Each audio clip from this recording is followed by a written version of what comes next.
जुन्या वाहनधारकांसाठी मोठी बातमी। नमस्कार, मी मनीषा, तुम्ही पाहत आहात एम न्यूज। महाराष्ट्रातील लाखो वाहनधारकांसाठी महत्त्वाची अपडेट। जर तुमचं वाहन 1 एप्रिल 2019 पूर्वी नोंदणीकृत असेल तर ही बातमी शेवटपर्यंत नक्की पहा। राज्य सरकारनं आता हाय सिक्युरिटी रजिस्ट्रेशन प्लेट म्हणजेच HSRP बसवण्याची अंतिम मुदत पुन्हा वाढवली आहे।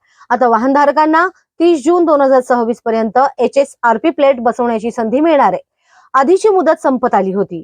अनेक वाहनधारकांना स्लॉट मिळत नव्हते, तर काहींना तांत्रिक अडचणींचा सामना करावा लागत होता। याच पार्श्वभूमीवर सरकारनं हा मोठा निर्णय घेतला आहे।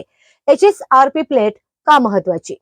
कारण या प्लेट मध्ये असतो खास सिक्युरिटी कोड, लेझर नंबर आणि ट्रॅकिंग सिस्टम, ज्यामुळे वाहन चोरी, बनावट नंबर प्लेट आणि गैरवापर रोखण्यास नक्कीच मदत होते।